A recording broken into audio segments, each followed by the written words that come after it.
Hallelujah. जय यीशु। सब लोग बैठे।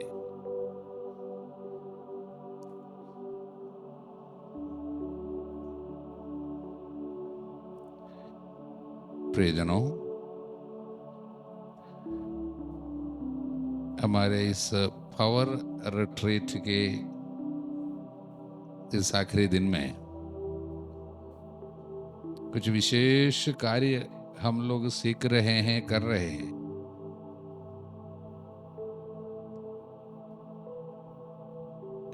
और इसकी बुनियादी सत्य को हम लोग समझ रहे हैं। Basic truth and basic fact वो ये है कि पिता चाहते हैं कि हम सब के सब यीशु के जैसे बने, क्योंकि ईश्वर ने हमें अपनी छाया और सादृश्य में, इमेज एंड लाइकनेस, सृष्टि की हम लोगों को बनाया। ईश्वर अपने रूप में।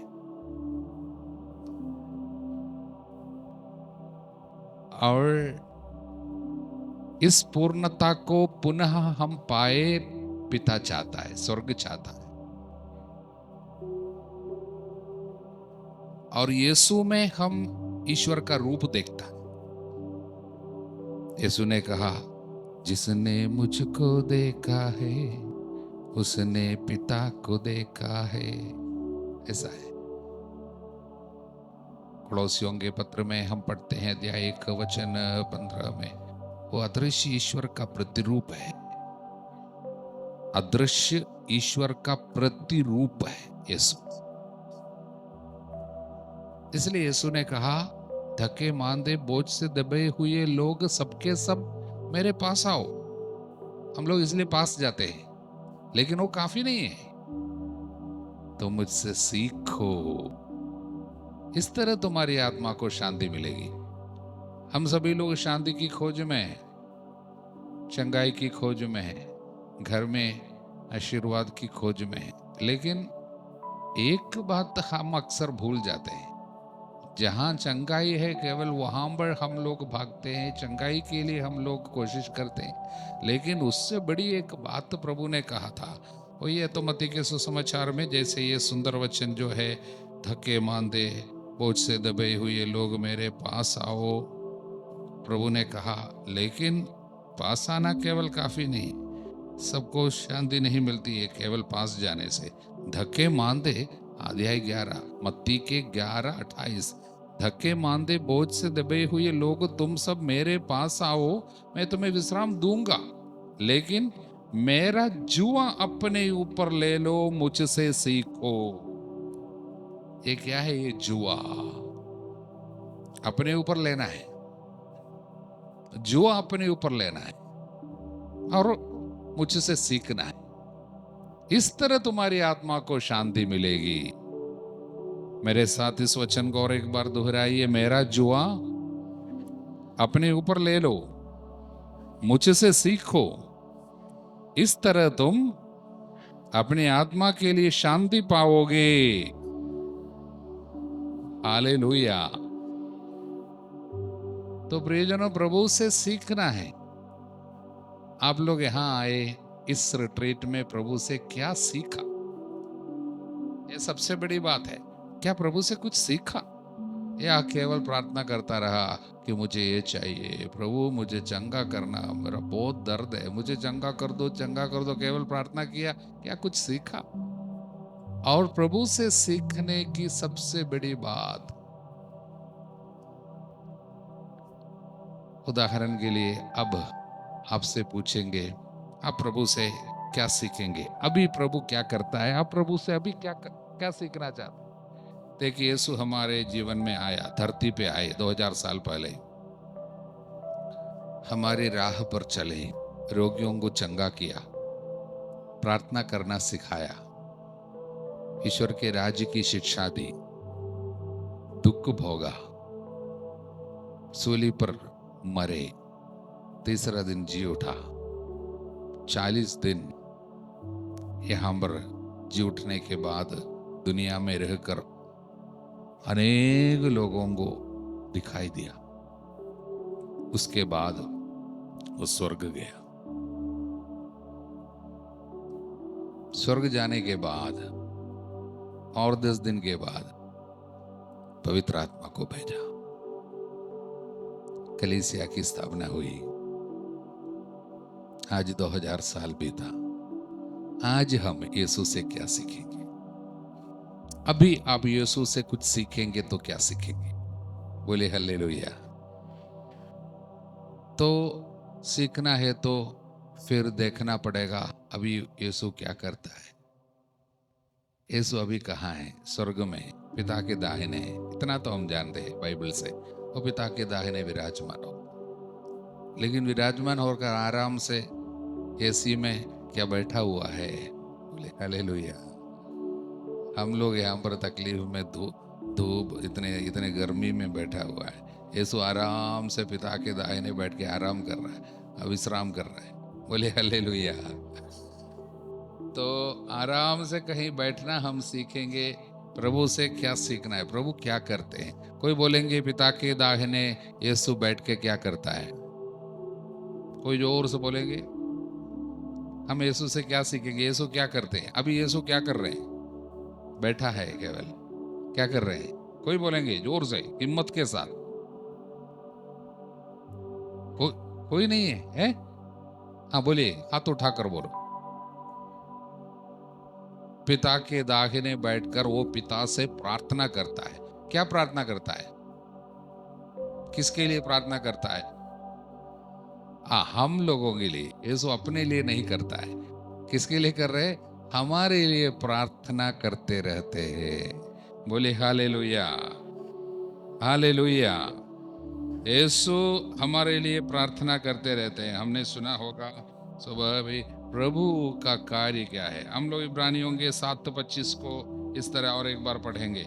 इब्रानियों का 7:25, इब्रानियों के नाम पत्र अध्याय 7 वचन 25, 7:25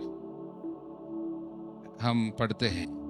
यही कारण है जो लोग उनके द्वारा, यीशु के द्वारा ईश्वर की शरण लेते हैं, वह उन्हें परिपूर्ण मुक्ति दिलाने में समर्थ है, क्योंकि वे यानी यीशु उनकी ओर से, यानी जो उनके पास जाते हैं, हम सभी लोगों की ओर से निवेदन करने के लिए सदा जीवित रहते हैं। निवेदन करने के लिए जीवित रहते हैं। यीशु हमारे लिए निवेदन करने के लिए जीवित रहते हैं, इसलिए वो परिपूर्ण मुक्ति दिलाने में समर्थ है। उनके पास जाने वालों को परिपूर्ण मुक्ति दिलाने में समर्थ है, कारण वो उनके लिए निवेदन करने के लिए जीवित है। बोले हालेलुया, हालेलुया, हालेलुया। बोले जो लोग यीशु के द्वारा ईश्वर की शरण लेते हैं, यीशु उन्हें परिपूर्ण मुक्ति दिलाने में समर्थ है। समर्थ है क्योंकि यीशु उनकी ओर से, हमारी ओर से निवेदन करने के लिए सदा जीवित रहते हैं। सदा जीवित रहते हैं। क्यों जीवित रहते हैं? यीशु सदा क्यों रहते हैं जीवित? यीशु सदा क्यों जीवित है? फिर से बोलिए, बोले हालेलुया, हालेलुया। क्योंकि यीशु, जोर से बोलिए, यीशु हमारी ओर से निवेदन करने के लिए सदा जीवित है। अभी देखिए यीशु क्यों जीवित है?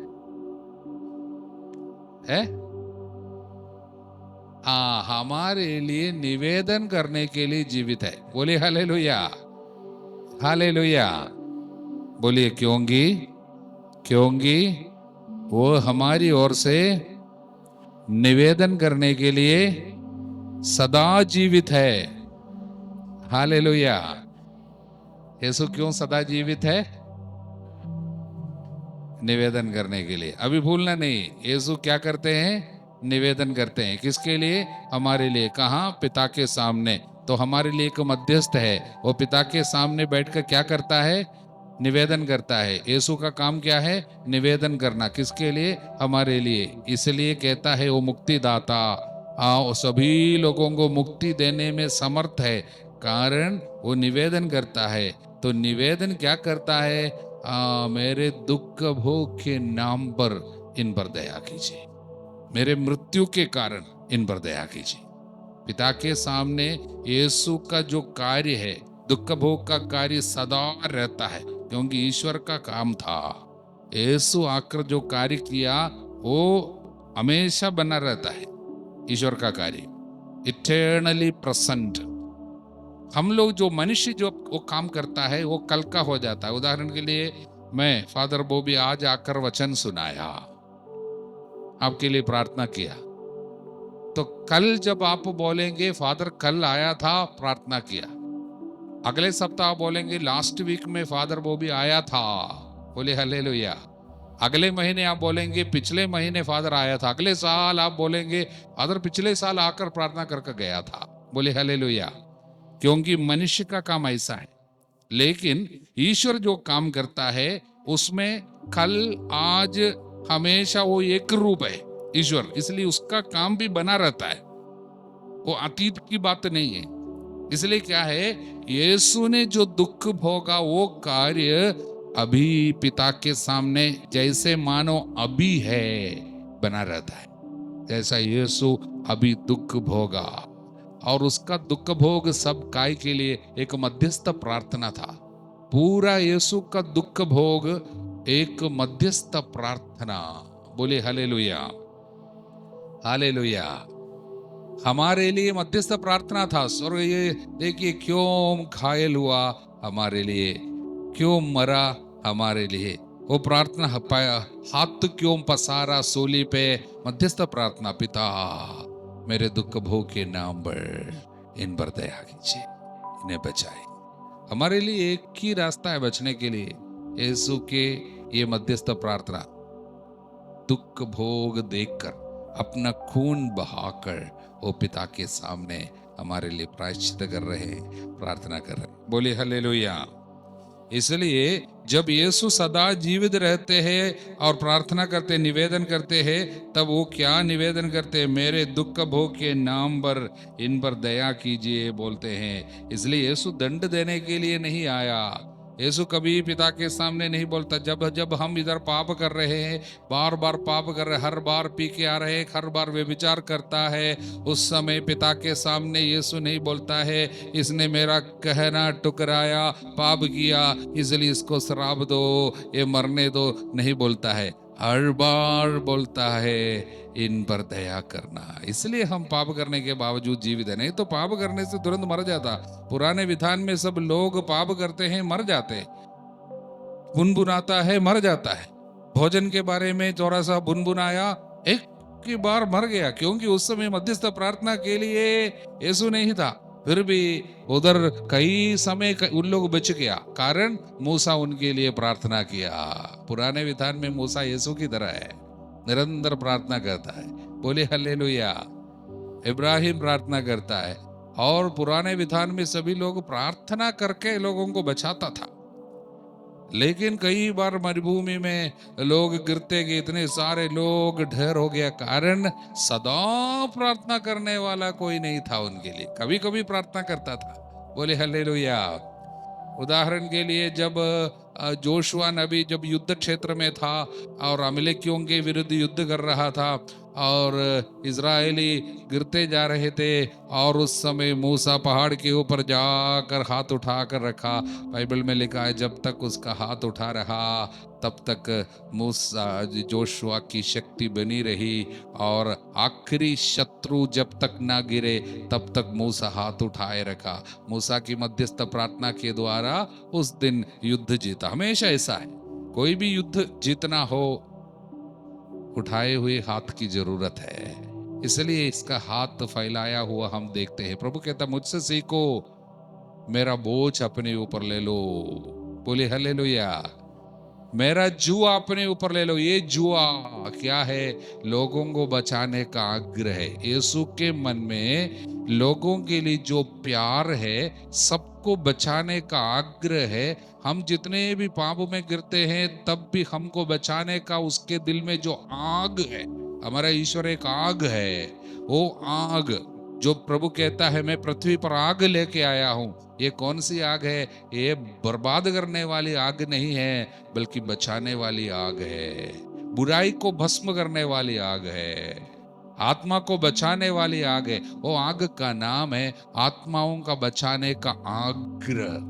प्रियजनों, आज ये आग्रह जिसके हृदय में प्रभु देखता है, ये आग जिसके हृदय में प्रभु देखता है, वो सब ईश्वर के जैसे कार्य करने वाले लोग हैं। पिता को बहुत प्रिय है।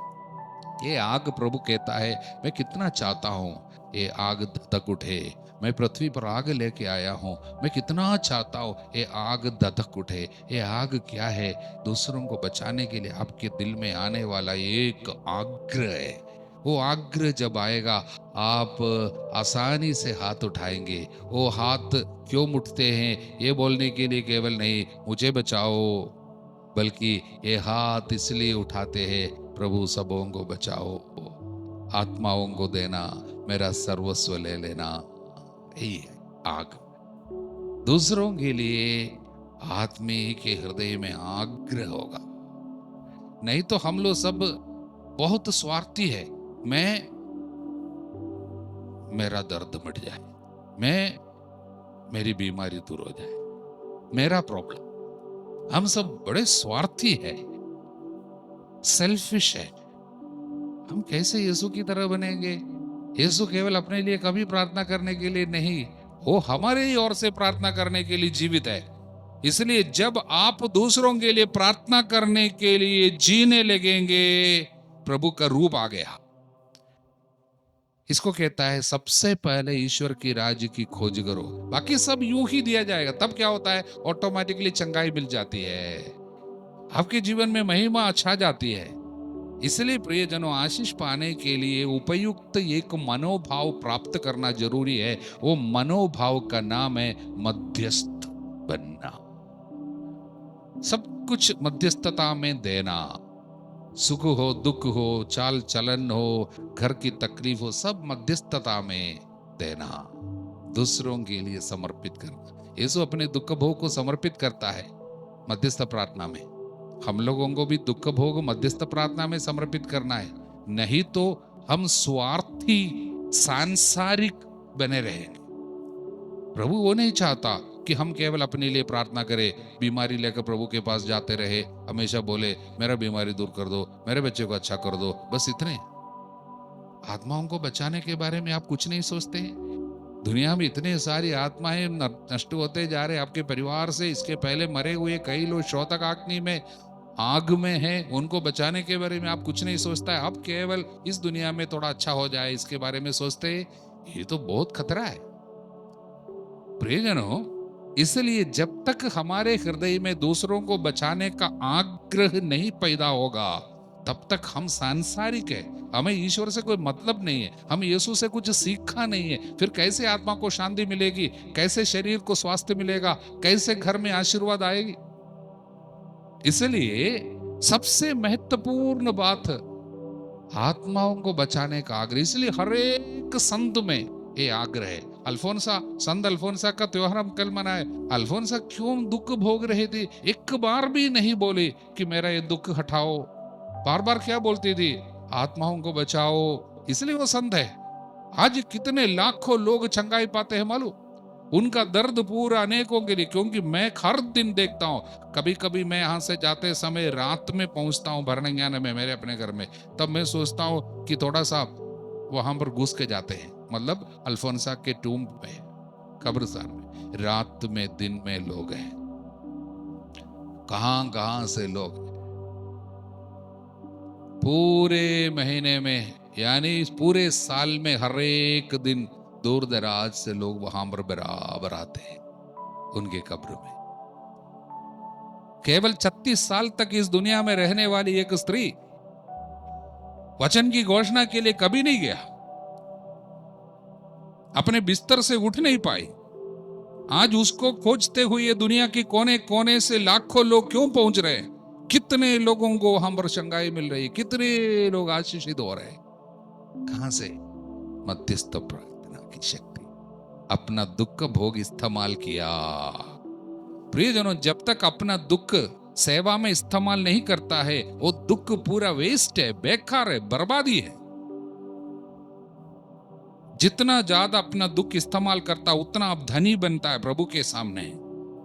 आप जीसस की जैसे बन रहे, नहीं तो आप भिखारी, भीख मांगता रहता है, अपने लिए केवल मांगता रहता है। बीमारी चंगा कर दो बोलकर रहेगा, ऐसा नहीं है। बीमारी इस्तेमाल कर दो, तब ऑटोमेटिकली बीमारी चंगा होगा।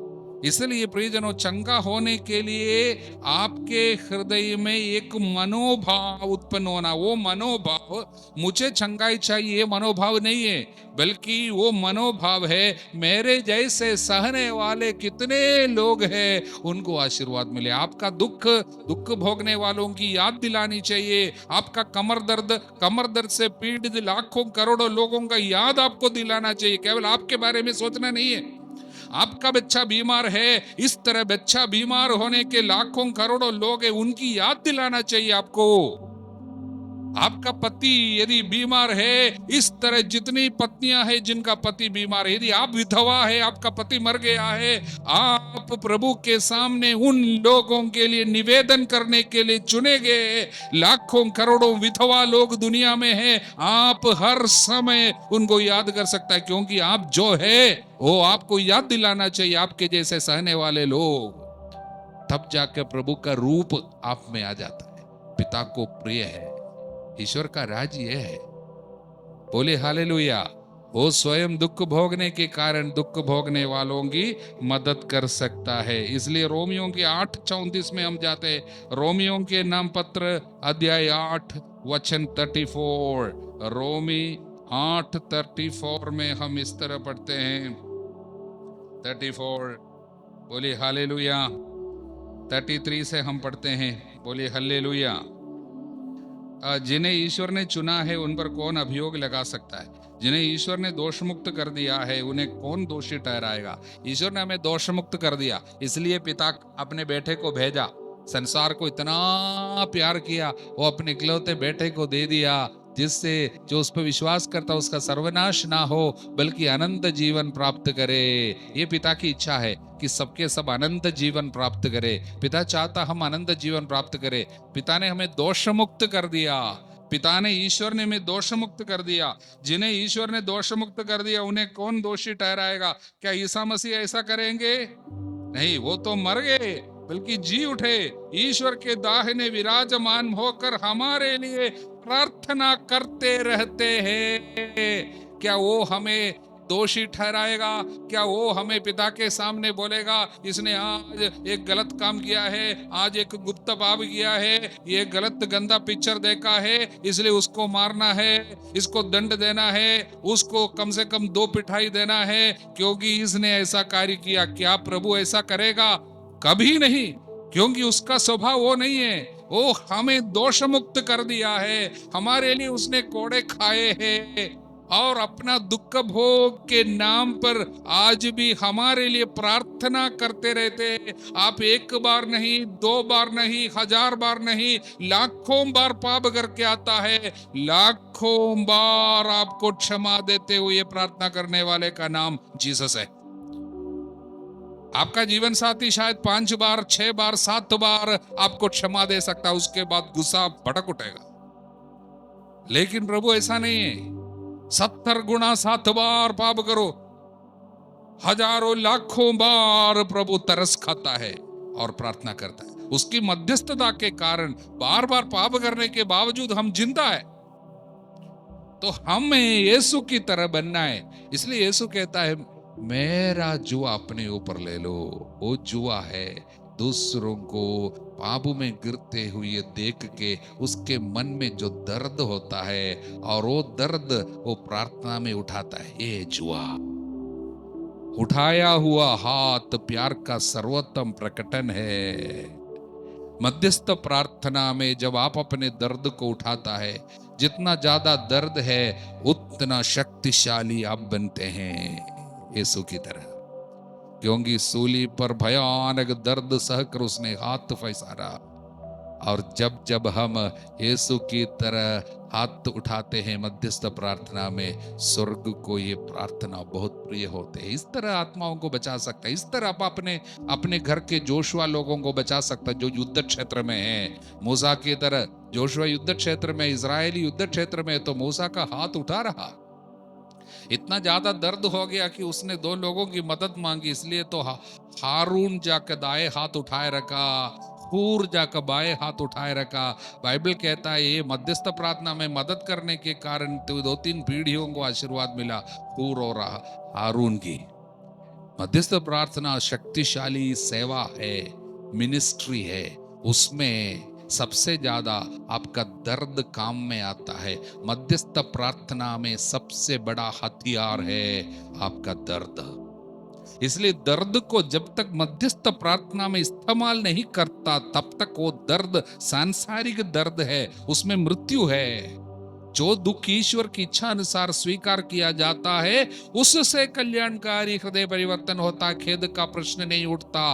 किंतु सांसारिक दुख से मृत्यु उत्पन्न होती है। सांसारिक दुख, वर्ल्डली सॉरो, मतलब जिन दुखों को हम मध्यस्थ प्रार्थना में इस्तेमाल नहीं किया वो सांसारिक है। आपके घर में उदाहरण के लिए बेटे के बारे में सोच के आपको बहुत दुख है। शायद वो बेटा जो है कहना नहीं मानता होगा, शायद कहना मानता होगा लेकिन बीमार होगा, शायद बीमार नहीं होगा, फिर नौकरी नहीं होगा, काफी समय से नौकरी की खोज में कुछ आगे नहीं बढ़ पाता, शादी नहीं हुई होगी, बहुत ज्यादा तकलीफ आपके मन में, आपको हर दिन आपके अंदर एक आग है बेटे के बारे में सोच के, लेकिन उससे कोई फायदा नहीं। वो आग आप जब प्रभु के आग में बदल देंगे, क्या है, आपके बेटे के बारे में आपकी जो सोच बराबर आपको तकलीफ देती है, उसको मध्यस्थ प्रार्थना में बदलना है। मेरे बेटे को अच्छा कर दो, मेरे बेटे को अच्छा कर दो, नहीं, मेरे बेटे को नौकरी दिला दो, नहीं, आपका बेटा आपको याद दिला रहे हैं। इस तरह लाखों करोड़ों युवक है आपके बेटे की तरह जिनके पास कोई नौकरी नहीं है। कम से कम आपके बेटे को थोड़ा विश्वास तो है, लेकिन ऐसा लाखों करोड़ों युवक है जिनका विश्वास भी नहीं है। ऐसे अनेक मम्मी आपकी जैसे है जो बराबर आंसू बहा रही है, आपके पास तो प्रभु में विश्वास तो मिल गया। ऐसे अनेक मम्मी लोग हैं जिनका बेटे के कारण वो रो रही है, लेकिन वो मम्मी को प्रार्थना करना भी नहीं आता, विश्वास की कृपा भी नहीं मिली। इसलिए आप अपने दुख को उन सारे लोगों के लिए मध्यस्थ प्रार्थना में इस्तेमाल कीजिए, तब आपके दुख में ईश्वर की महिमा प्रकट होगी। इसलिए प्रियजनों, ये मनोभाव, मध्यस्थ प्रार्थना का मनोभाव जब तक एक व्यक्ति को नहीं मिलता, तब तक उसका सारा दुख सांसारिक दुख है, उसमें मृत्यु है।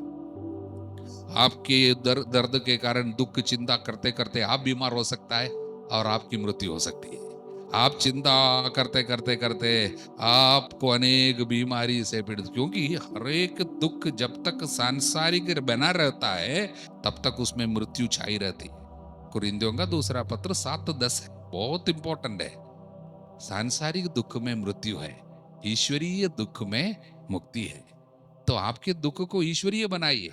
ईश्वरीय बनाने का मतलब ईश्वर की इच्छा के अनुसार इस्तेमाल करना। ईश्वर की इच्छा के अनुसार इस्तेमाल करने का मतलब यीशु से सीखना। यीशु ने दुख को कैसे इस्तेमाल किया, ऐसा क्या दुख है जो यीशु ने भोगा नहीं हो, सहा नहीं हो। तिरस्कार हो, निंदा हो, घर न होने का हालत हो, अपने लोग उसको छोड़ के जाता है और शरीर में ऐसा कोई भी जगह नहीं था जहां पर घायल नहीं हुआ हो, एक ऐसा कोई खून नहीं रहा उसके शरीर में जिसको उसने हमारे लिए बहाया ना हो। शरीर में 1 इंच भी जगह नहीं था जो हमारे लिए घायल नहीं हुआ हो। इतनी भयानक दर्द स्वीकार किया। 9 बजे सूली पर चढ़ाया गया, 3 बजे ही मरा। 6 घंटे भयानक दर्द सहता रहा। उसके पहले कितनी कोड़े खाए, पूरा जीवन उसका दुखमय था, क्योंकि हमेशा शत्रु उसको पीछा करता। मरने के बाद भी शत्रु उनको नहीं छोड़ा। मरने के बाद, कब्र में रखने के बाद, बाहर तलवार निकाल कर खड़ा है शत्रु, बाहर आएगा तो फिर से मारेगा बोल के जीवन भर शत्रु पीछा किया। आज भी ईसाइयों के पीछे लोग पड़े हुए हैं। ईसाइयों पर कितना आक्रमण हो रहा है। कल के न्यूज़ रात में हम पढ़ रहा था, नाइजीरिया में 40 ईसाइयों को फिर से मारा। हर दिन कितने लोग मारे जाते ईसाई होने के कारण, दूसरा कोई पाप नहीं, जीसस में विश्वास करता है। कारण क्या है? जीसस के पीछे पड़ा हुआ है शत्रु। बोले हालेलुया, हालेलुया। इसलिए प्रियजनों, हमारे जीवन के हर एक अत्याचार, जितना ज्यादा आपको दुख है उतना ज्यादा शक्तिशाली आप बन रहे हैं, क्योंकि मध्यस्थ प्रार्थना में यह सब करेंसी है, नोट है। आपको पिता के सामने कितना सामर्थ्य होगा मालूम, यीशु की तरह है। इसलिए यीशु आपसे कहते हैं, क्या आप भिखारी कब तक बने रहोगे, भीख मांगते रहोगे अपने लिए? आप मेरे जैसे बनिए। इसलिए यीशु ने जाने के पहले क्या कहा था? जिस तरह पिता ने मुझे भेजा मैं तुम्हें भेज रहा हूं। प्रियजनों, हम भेजे हुए, मतलब जिस तरह यीशु को भेजा उसी तरह सेम मिशन, सेम काम, आत्माओं को बचाने का काम हमको सौंपा है। जब तक ये भूल जाता है हम सांसारिक है। प्रियजनों, हमें भूलना नहीं है। मैं नहीं कहता कि आप जाके प्रार्थना के लिए, चंगाई के लिए प्रार्थना मत करो, कर सकता है, लेकिन उसके पहले चंगाई पाने लायक मनोभाव आपके हृदय में प्रभु को देखना चाहिए, तब जाके चंगाई होगी।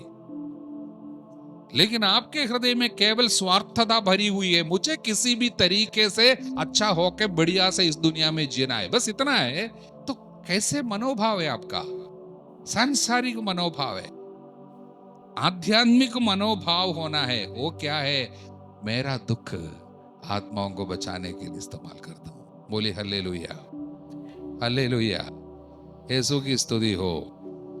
मेरी मम्मी हमेशा बोलती है, वो बहुत भयानक दर्द से पीड़ित है हर दिन, लेकिन मिसा में बड़े ही सुबेरे उठ के जाना है उसको, लेकिन भयानक दर्द है, कमर दर्द उसका काफी साल से, अभी 10-15 साल से। लेकिन उसको मालूम है ये मध्यस्थ प्रार्थना के लिए, वो काफी साल से बहुत प्रार्थना करते, तो मध्यस्थ प्रार्थना के लिए इस्तेमाल करते। हर दिन बोलते हैं, मेरा बेटा सब जहां जहां वचन की घोषणा करता है, वहां आने वाले हजारों लोगों की पाप क्षमा के लिए मेरा दर्द यीशु के दर्द के साथ मैं समर्पित करती हूँ। हर सुबह संत अल्फोंसा के कब्र में मिसा के लिए जाती है। हर सुबह 5 बजे निकलकर वो पहुंचती है, पहले मिसा में भाग लेंगे अल्फोंसा के कब्र में। और बहुत भयानक दर्द है, वो सभी संतों की मध्यस्थता में यीशु प्रभु के दुख भोग के साथ अनेक लोगों के लिए समर्पित करते। मैं जहां जहां पे जाता हूं अनेक लोगों को चंगाई आशीर्वाद मिलते, उसका एक कारण मेरी मम्मी दुख भोग रही, बराबर समर्पित करते। इस तरह अनेक लोग दुनिया में हैं जो मध्यस्थ प्रार्थना अपने दुख भोग को उठाते हुए करते हैं। प्रियजनों, इसलिए जो दिल से मध्यस्थ बनता है उनके जीवन में जरूर किसी ना किसी प्रकार का तकलीफ होगा। उदाहरण के लिए, आप में कोई अपने गांव में सब प्रार्थना करना, आपके कई लोग, मम्मी लोगों को हम मिलते हैं यहाँ पर जो गांव में सब प्रार्थना करते हैं, मध्यस्थ प्रार्थना करते हैं। ये नहीं सोचना मध्यस्थ प्रार्थना करते इसलिए आपके घर में तकलीफ नहीं होगी, जरूर होगा। मुझे प्रभु ने यहां से मणिपुर भेजा था, उसके बाद प्रभु ने मुझे समझाया दुख भोग ज्यादा है इस जगह में, अनेक लोग घायल है, मर रहे हैं, क्योंकि खून खराबे का एक जगह है काफी साल से, इसलिए आपको भी खून बहाना पड़ा। इसलिए मेरा 4 बार ऑपरेशन हो गया, भयानक दर्द से होकर गया। मैं पिछले 7 साल वहां पर रहा, उन 7 साल में इतना भयानक दर्द मैंने अपने शरीर में साथ जो पहले कभी नहीं था। इसका मतलब ये नहीं कि प्रभु मेरे साथ नहीं था, प्रभु साथ था, इसलिए ये दर्द को उठाने दिया। हर दर्द में महान आशीर्वाद छिपा हुआ था। हर बार ऑपरेशन के लिए जाता था उस समय मैं जानता हूं वापस आता हूं और शक्तिशाली बन गया होगा। बोले हालेलुया। भयानक दर्द सहते हुए हम सेवा कर रहे हैं। दर्द में बहुत बड़ी सेवा है, सेवा में दर्द है और दर्द में प्यार है।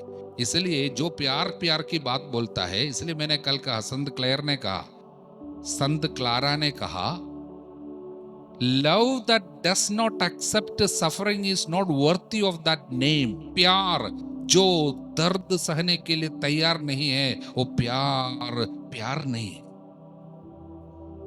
यीशु से सीखो ना, प्यार क्या चीज है। दुख भोगते हुए हमारे लिए मध्यस्थ प्रार्थना किया, दुख सहते हुए मध्यस्थ प्रार्थना किया, आज भी अपना दुख भोग को उठा रहे। इसलिए हर एक व्यक्ति का पाप यीशु का दुख भोग है। इब्रानियों का 6:6, जब हम पथभ्रष्ट होते हैं, पाप करते हैं, ईसा मसीहा को फिर से सूली पर चढ़ाते हैं, उनका उपहास करता है। आज जब भी एक विश्वासी जब पाप करते हैं, जब जब हम व्यभिचार कर रहे, जब जब हम निंदा कर रहे, जब जब हमारे मुंह से गुस्सा का शब्द निकलता है, ईसा मसीहा को फिर से सूली पे चढ़ाता है, उसकी निंदा करता है। इब्रानियों का 6:6।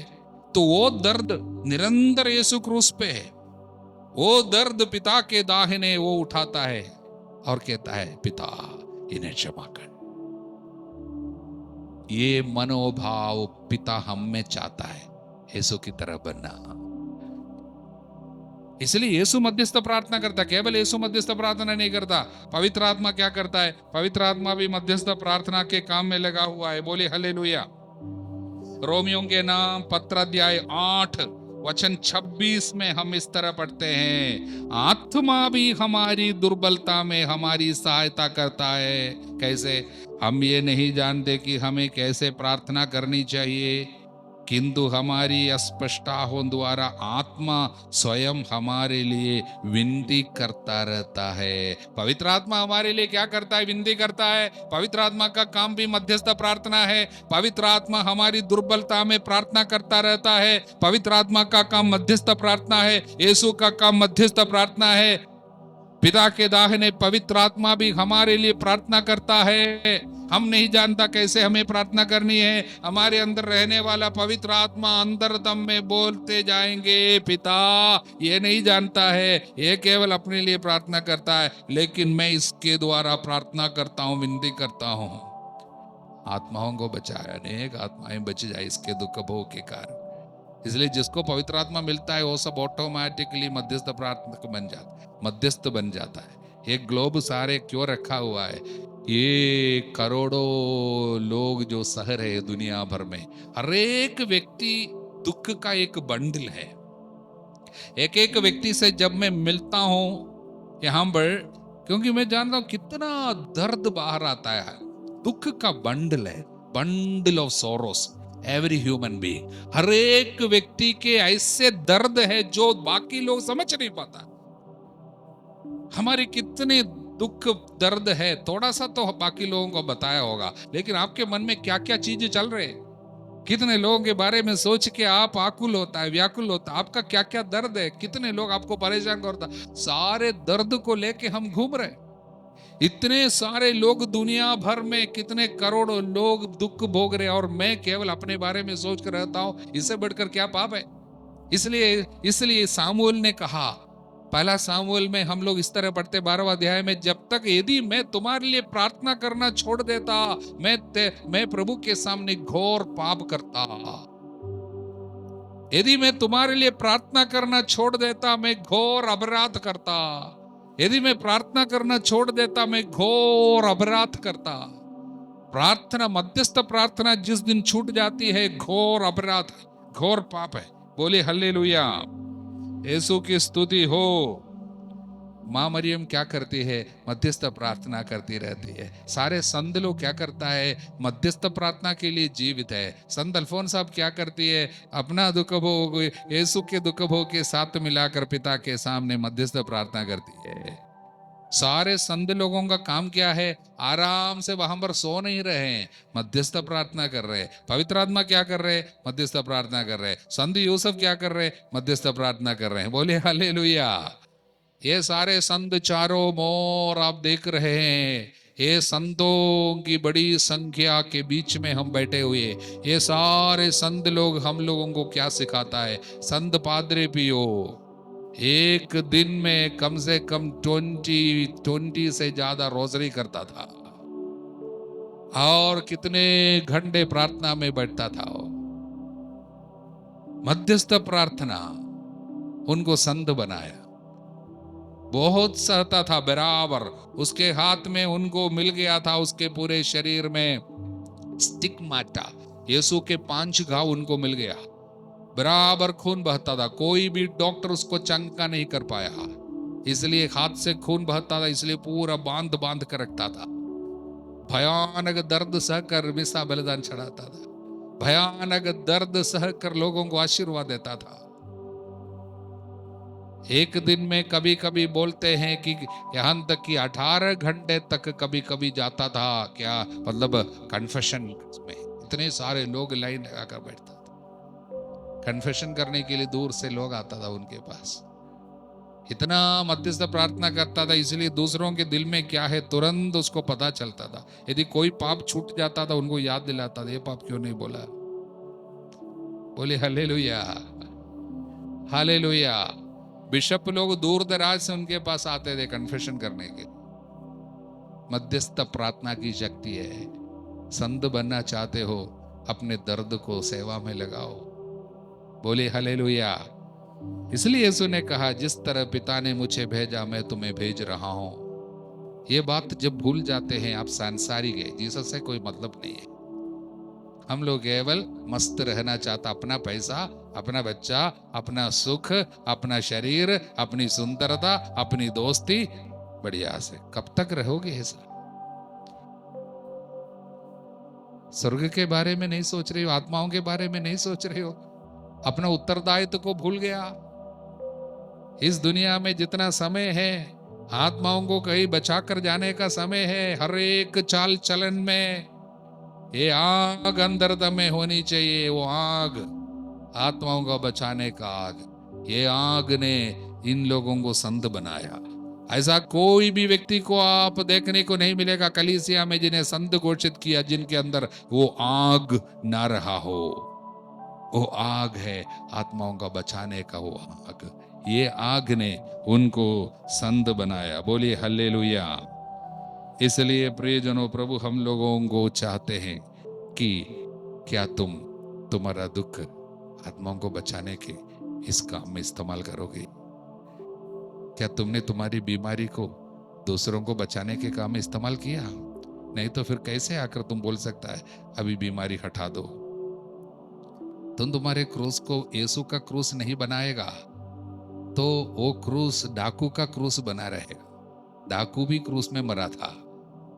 आपकी बीमारी को आप डाकू का क्रूस में नहीं बदलना, जीसस के क्रूस में बदलना है। जीसस के क्रूस में बदलना है मतलब आपका दर्द मध्यस्थ प्रार्थना में लाना है।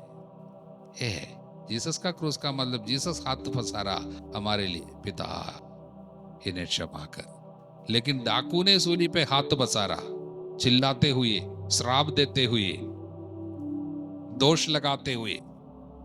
एक डाकू लेफ्ट साइड में मरा था जीसस का, उसका भी क्रूस था, लेकिन उसका क्रूस को उसको नहीं बचाया, क्योंकि वो चिल्ला रहा था, श्राप दे रहा था, दोष लगा रहा था।